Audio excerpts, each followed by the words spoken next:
Assalamualaikum warahmatullahi wabarakatuh. Salam sehat para generasi muda, generasi Muhammadiyah 2 Wuryanto. Hari ini kita sudah memasuki hari ketiga masa pengenalan lingkungan sekolah SMK Muhammadiyah 2 Wuryanto tahun pelajaran 2021-2022. Pada hari ini Rabu 14 Juli tahun 2021, kita sudah masuk ke materi yang kedua dengan sesi adalah dengan materi kesadaran berbangsa dan bernegara. Untuk sesi kesadaran berbangsa dan bernegara nanti ada dua narasumber. Yang pertama adalah Bapak Sayuki dari Guru SMK Muhammadiyah 2 Wuryanto. Yang kedua nanti itu adalah dari Bapak TNI, Bapak Yudi, yang nanti silahkan anak-anak semua, para generasi muda bisa mengikuti sampai akhir. Harapannya dengan apa yang disampaikan nanti menumbuhkan rasa patriotisme, cinta tanah air dan bangsa, dan rela berkorban untuk bangsa dan negara. Untuk selanjutnya silahkan Bapak Sayuki untuk menyampaikan materi tentang kesadaran berbangsa dan bernegara. Jangan sampai lupa tetap jaga protokol kesehatan 5M. Terima kasih. Sementara dari saya silahkan kepada Bapak Sayuki untuk menyampaikan tentang materi pada pagi hari ini. Waktu dan tempat selanjutnya kami serahkan kepada Bapak Sayuki. Monggo. Bismillahirrahmanirrahim. Assalamualaikum warahmatullahi wabarakatuh. Anak-anakku sekalian, kelas 10 SMK Muhammadiyah 2 Wuryanto yang saya cintai. Sebelum saya sampaikan materi mengenai kesadaran berbangsa dan bernegara, terlebih dahulu saya sampaikan salam perkenalan saya, yaitu saya nama Sayuki, yang nanti ada untuk mapel yang saya pegang di SMK itu adalah Pendidikan Pancasila dan Kewarganegaraan, yang kebetulan nanti sekarang ketemu saya di kelas 11 dan 12. Tapi sesi ini MPLS saya menyampaikan mengenai materi kesadaran berbangsa dan bernegara. Dengan demikian maka saya berharap para sekalian masih tetap semangat ya, dalam kondisi yang pandemi, walaupun kita situasinya seperti ini. Memang kita disiapkan untuk tidak tatap muka, maka dari itu saya juga membuat satu materi yang saya sampaikan kepada sekalian yang lewat media, diantaranya pada kesempatan hari ini. Adapun kesadaran berbangsa dan bernegara itu adalah sesuatu yang sangat vital di dalam kehidupan bernegara. Karena apa? Karena di era globalisasi yang memang sekarang ini serba mendunia, tidak mungkin suatu negara itu tidak akan bersentuhan atau terpisah dengan negara lain. Artinya semua menjadi satu kesatuan dunia ini. Sehingga diperlukan adanya satu ketahanan mental kita untuk menjadi warga negara yang baik, warga negara yang sadar akan bangsanya, sadar akan negaranya, sehingga mereka akan mengerti tanggung jawabnya sebagai warga negara untuk kemajuan negaranya.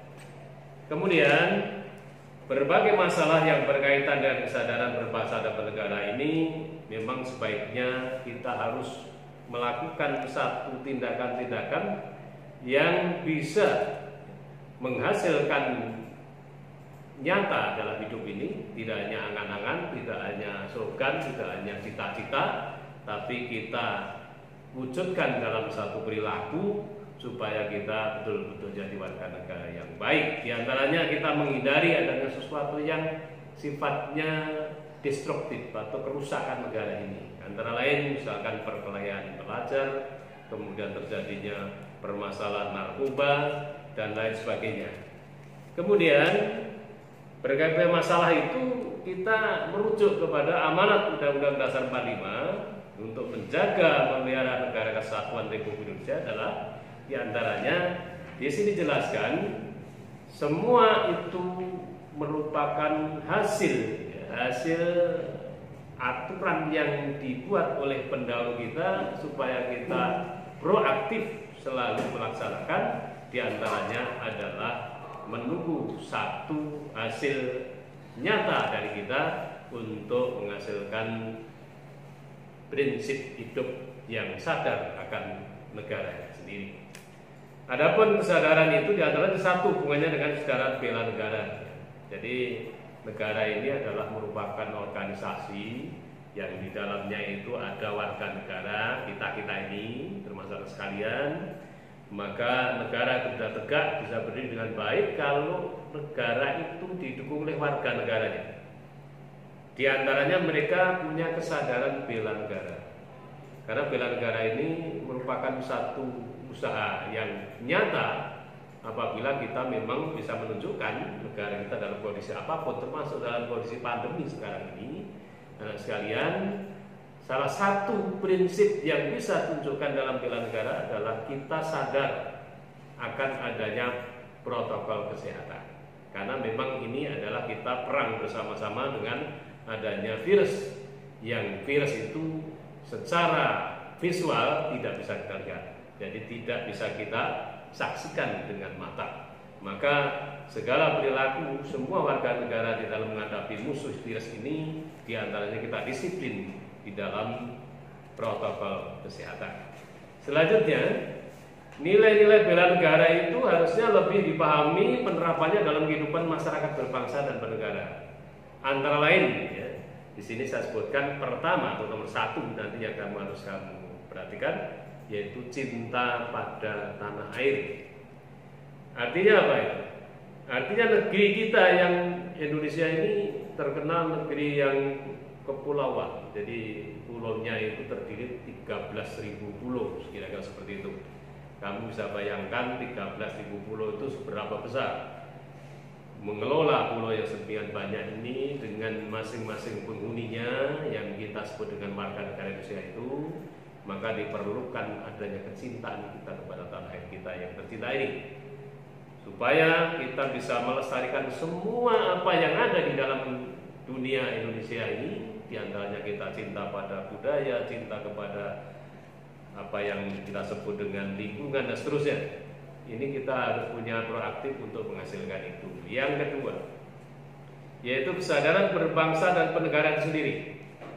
Ini adalah merupakan sikap kita yang harus sesuai dengan kepribadian bangsa, yang selalu dikaitkan dengan cita-cita dan tujuan hidup bangsanya.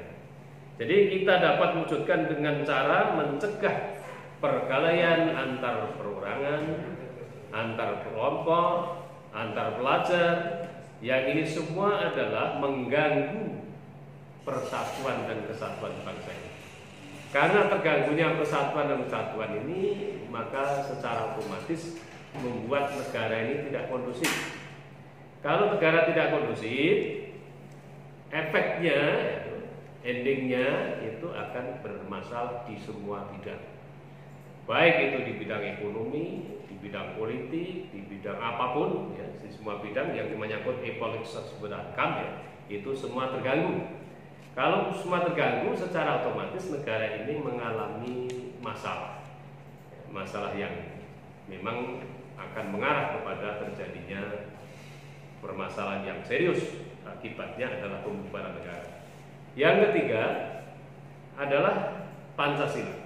Pancasila adalah sebagai dasar negara kita, yang secara historis, dan kita bicara sejarah, Pancasila ini dibentuk berdasarkan kesepakatan para pendahulu kita, yang mana Pancasila itu sebagai satu kesimpulan dari semua perilaku hidup kita di masa lalu, sehingga ciri khas bangsa Indonesia itu semua dirangkum di Pancasila itu. Maka Pancasila itu yang pertama adalah berkedudukan sebagai dasar negara. Dasar negara itu sebagai pedoman penyelenggaraan kehidupan bernegara. Yang kedua sebagai pandangan hidup. Pancasila itu artinya sebagai kristalisasi nilai kehidupan bangsa dan negara yang wajib kita wujudkan dalam hidup ini.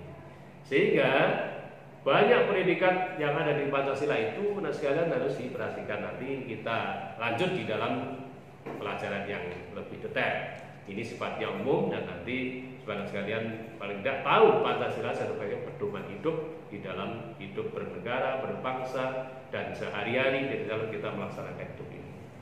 Yang keempat, rela berkorban untuk bangsa dan negara.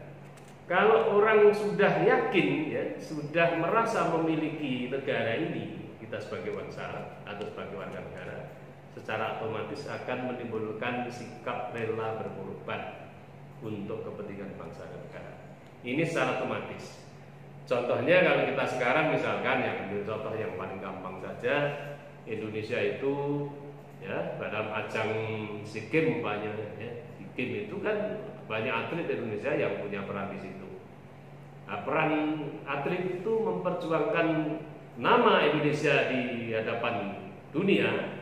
Ini sebagai salah satu contoh peran rela berkorban, karena dia menggunakan waktu rela untuk memperjuangkan di dalam kancah olahraga itu, bahkan membawa prestasi yang membanggakan. Kemudian yang berikutnya, 5 adalah memiliki kemampuan bela negara. Kemampuan bela negara sendiri ada diwujudkan dalam tetap menjaga disiplin, ulet, kerja keras, ya, dalam menjalankan profesi masing-masing. Artinya apa? Di dalam negara ini yang namanya warga negara ini secara otomatis dalam hidup sehari-hari dia mempunyai multi profesi, mempunyai banyak profesi, ya. Ada yang petani, ada yang pegawai negeri, ada yang bupati, ada yang wakil bupati, ada yang pedagang dan seterusnya. Ini adalah satu profesi yang memang dia mempunyai kemampuan di bidangnya masing-masing. Artinya apa? Artinya bela negara tidak fokus mesti harus angkat senjata, ya. Jadi artinya bisa saja di dalam proses bela negara itu melancarkan, mensukseskan profesi masing-masing sesuai dengan tupoksi masing-masing sehingga membawa kemajuan di semua bidang. Artinya apa?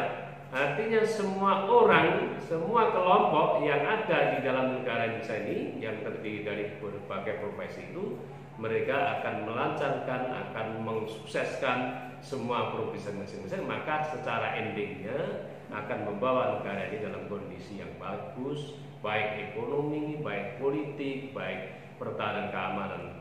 Jadi secara khusus sebetulnya kalau negara itu damai, negara itu ekonominya bagus, itu secara otomatis keamanan baik. Tapi kalau negara itu ekonominya baik, ya, politiknya gonjang-ganjing, itu secara otomatis keamanan jelas bermasalah. Maka dari itu sekalian, kesadaran bela negara itu diwujudkan dengan cara mengamankan lingkungan misalkan, itu juga bisa, ya. Jadi masing-masing di daerah kita mempunyai kewajiban untuk mengamankan lingkungan kita sendiri-sendiri. Jadi secara otomatis bahwa di sini apabila kita melaksanakan menjadi faktor-faktor yang pendukung kesadaran berbangsa dan negara tadi, diantaranya kita mengembalikan prinsip hidup sosialisasi seperti pendidikan warga negara di sekolah-sekolah itu sendiri sebetulnya, sehingga warga negara ini akan ditanamkan secara etik multikulturalisme, ya. Jadi secara etika yang menghayati semua budaya yang rutin kita laksanakan sehari-hari, yang budaya itu sudah sesuai dengan pribadi kita masing-masing, secara otomatis akan menimbulkan satu kenyamanan hidup. Karena kita sebetulnya kalau berbudaya secara baik yang sudah kita taati sehari-hari, Indonesia ini adalah negara yang anti intoleransi. Artinya apa? Mereka tetap mengembangkan toleransi sebagai satu budaya pokok sejak nenek moyang kita. Kemudian kita masuk kepada prinsip hidup bela negara yang mengarah kepada perjuangan kita, yaitu yang pertama adalah kita mengenal ada nasionalisme. Nasionalisme adalah sikap mencintai bangsa dan negara sendiri. Artinya apa di sini? Nasionalisme itu bisa kalau kita analisa ada dua pengertian yang mungkin seringkali kita pahami. Yang pertama adalah ada arti nasionalisme secara sempit dan arti nasionalisme secara luas. Kalau yang dimaksud nasionalisme secara sempit itu maksudnya adalah sikap mencintai bangsa negaranya sendiri tapi overdosis, berlebihan. Kalau sudah berlebihan, maka efeknya, ya, akibatnya mereka menganggap orang lain, bangsa lain itu rendah, artinya tidak sepadan. Kalau itu terjadi, maka bangsa itu akan menjadi merasa dirinya paling benar, paling baik, paling hebat, dan seterusnya. Akhirnya akan menimbulkan satu perpecahan antar negara di dunia ini. Ini juga menjadi satu persoalan yang mungkin akan menjurus kepada pertikaian antar negara. Misalkan kalau kita ambil contoh yang paling gampang, negara mana yang memakai itu? Ini Jerman pada saat Hitler itu memakai sistem nasionalisme yang overdosis atau nasionalisme yang berlebihan atau disebut dengan sistem sempit tadi. Kemudian yang kedua atau yang jenis nasionalisme yang kedua adalah nasionalisme dalam arti luas. Kalau dalam arti luas, jelas ini nasionalisme yang mencintai bangsa dan negara sendiri, tetapi tetap menganggap semua bangsa lain ini derajatnya sama.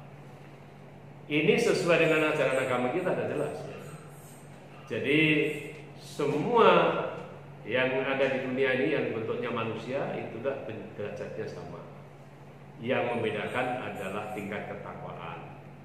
Maka kalau itu ada istilah dalam agama kita ya, yang disampaikan oleh Tuhan Yang Maha Kuasa, yaitu inna akramakum indallahi atqakum ya. Jadi sebetulnya manusia itu derajatnya sama di sisi Tuhan ya.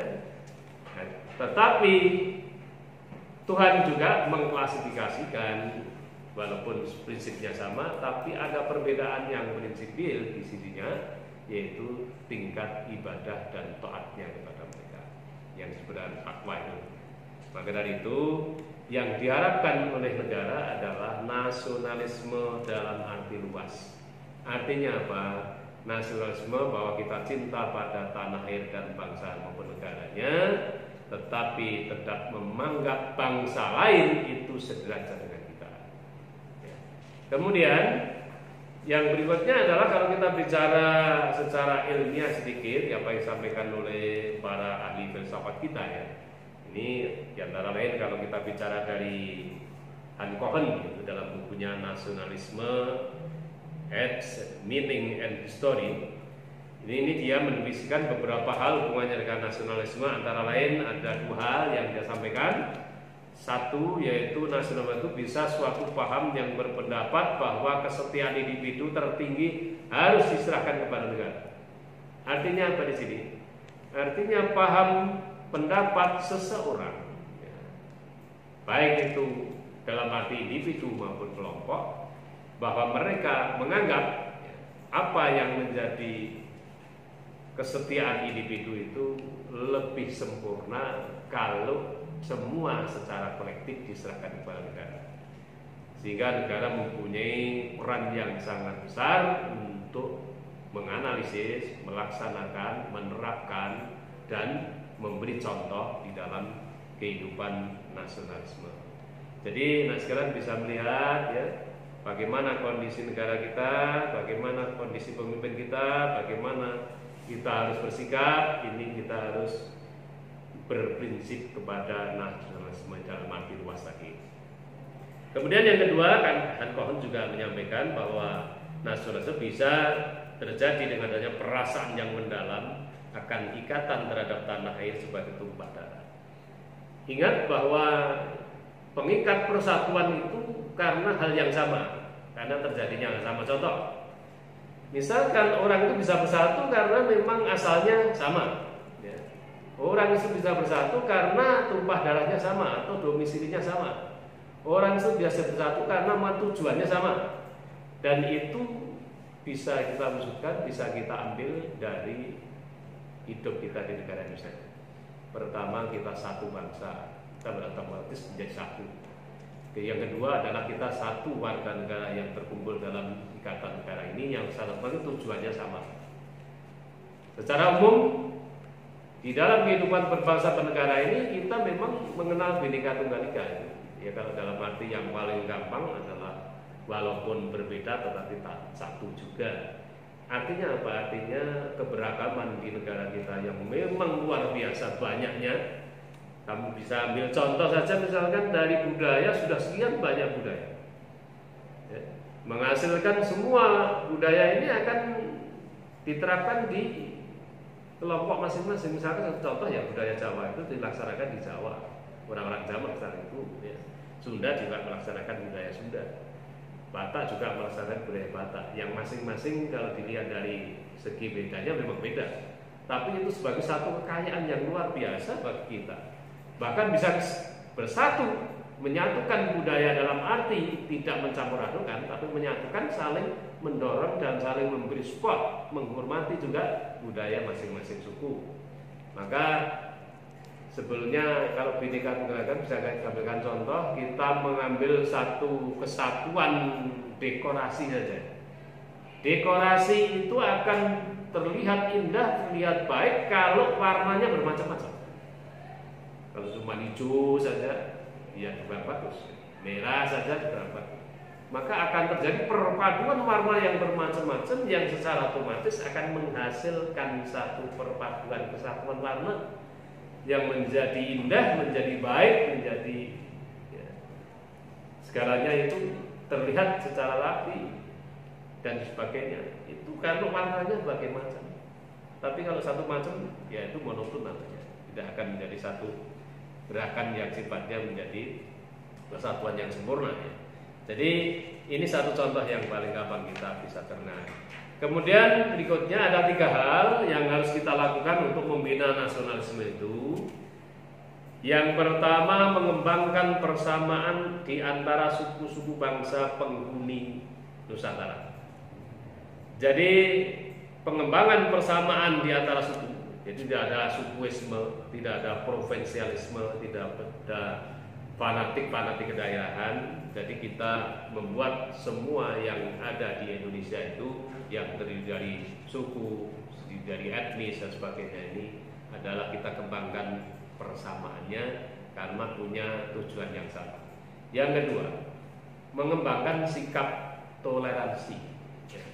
Toleransi itu artinya apa? Toleransi itu secara arti yang sebenarnya sebetulnya dengan bersikap sabar kita membiarkan orang lain berbuat sesuatu, itu toleransi. Sehingga kalau toleransi itu memang dikembangkan di semua sektor ya, terutama kalau kita bicara toleransi kadang-kala fokusnya di agama, keyakinan, tapi sebenarnya bisa dikembangkan di semua yang beda itu ya. Artinya apa? Artinya toleransi itu ada sebagai satu jalan keluar yang paling bagus untuk menyatukan bangsa ini. Sehingga kalau bangsa itu bersatu, secara otomatis dia tahu bahwa kita itu punya posisi yang sama di dalam warga negara ini. Sehingga secara otomatis akan menghasilkan persatuan yang kuat ya. Kalau persatuan yang kuat, secara otomatis akan membuat negara ini lebih dominan di dalam membina kemajuannya. Kemudian yang ketiga, memiliki rasa senasib dan sepenangguhan di antara sesama bangsa Indonesia. Karena nasibnya sama ya, sehingga tanggung jawabnya sama. Kalau kita bicara nasibnya sama, sama-sama negara Indonesia, bangsa Indonesia kan dijajah 3,5 abad, nasibnya sama. Perjuangan waktu itu sporadis ya, dari sifatnya kedaerahan sampai dia nasional. Ini karena punya nasib yang sama, secara otomatis dia mempunyai tanggung jawab bersama. Tanggung jawab bersama inilah yang kita butuhkan di dalam mengentaskan negara ini dari keterbelakangan, dari kemiskinan, dari buta segala macam, yang kita akan bisa mengejar kemajuan negara maju yang lain untuk bisa mempercepat proses perjuangan kita. Kemudian berikutnya ada 4 hal yang harus kita hindari dalam memupuk semangat nasionalisme. Yang pertama, sukuisme. Sukuisme itu ya menonjolkan sukunya sendiri paling hebat, paling top, sehingga menganggap rendah yang lain ya. Ini supaya dihindari. Yang kedua, ekstremisme. Itu sikap yang mempertahankan pendirian dengan berbagai cara, kalau perlu dengan kekerasan senjata ya. Jadi ekstremisme sebenarnya mengarah kepada satu mempertahankan satu pendirian yang kalau dia diganggu ya, atau dia ada orang yang tidak sama pendiriannya, dia akan berusaha menyamakan sampai dia mempunyai keinginan dengan secara fisik, secara senjata dan sebagainya. Ini sangat dihindarkan. Yang ketiga adalah Calvinisme, yaitu menganggap bangsa sendiri paling hebat, paling unggul. Ya, ini juga dihindari. Kemudian yang keempat adalah provinsialisme, yaitu sikap selalu berkutat dengan provinsi atau daerah sendiri. Sehingga dengan adanya pola pikir seperti itu atau mindset seperti itu akan berakibat negara ini menjadi negara yang tidak sehat, ya, dan akan menjadi negara yang tidak normal hidupnya. Maka dengan demikian kita tambahkan satu, ada sikap patriotisme. Kalau patriotik dengan nasionalisme itu bedanya cuma sedikit ya. Kalau nasionalisme itu cinta tanah air, ya, dengan kelebihannya. Kalau patriotisme cinta tanah air tapi ditambah rela berkorban yang benar-benar dijiwai dengan penghayatan. Ya, jadi belum tentu orang nasionalisme itu patriotisme. Orang cinta tanah air nak kirim perang Yorawani itu berarti tidak patriotisme. Orang yang memang cinta negara tapi memang mau berkorban, ya, nyawanya, itu adalah patriotisme. Maka di sini perbedaannya dari semangat jiwa berkorbannya. Maka sikap patriotisme itu perlu kita pupuk. Maka cirinya apa tak? Patriotisme itu ada 5 sebenarnya cirinya. 1, cinta tanah air. Yang kedua, rela berkorban untuk kepentingan bangsa dan negara. Yang ketiga, menempatkan persatuan dan kesatuan bangsa di atas kepentingan pribadi dan golongan. Yang keempat, berjiwa pembaharu. Dan yang kelima, tidak kenal menyerah dan putus asa. Ini tidak saya silakan satu persatu karena memang waktunya mepet, ya. Kemudian implementasinya sekarang. Implementasi pelaksanaannya. Iya, pelaksanaannya patriotisme, sikap, ya, dalam hidup sehari-hari. Ini bisa kita tunjukkan paling tidak ada 3 hal. Satu, dalam kehidupan berkeluarga, misalkan kita menyaksikan film perjuangan, membaca buku bertema perjuangan, kemudian mengibarkan bendera putih di hari-hari tertentu ini. Yang kedua, dalam kehidupan sekolah melaksanakan upacara bendera di hari Senin itu misalnya. Kemudian di kehidupan bermasyarakat yang mengembangkan sikap kesetiakawanan sosial di lingkungannya masing-masing, termasuk memelihara kerukunannya. Yang keempat adalah dalam kehidupan berbangsa meningkatkan persatuan dan kesatuan dengan melaksanakan Pancasila dan Undang-Undang Dasar 45 secara murni dan konsekuen. Demikian, ini nanti tugasnya. Nah, sekarang buat contoh perilaku di situ nanti di materi yang saya kirim sudah ada tugas di bawah. Nanti kalau menurut saya bisa ditulis di kertas, bisa dikirim ke sekolah. Nanti sambil kalau sudah ada waktu untuk melihat sekolah kita, kemudian nanti akan saya beri penilaian dari hasil Anda di MPLS ini sebagai satu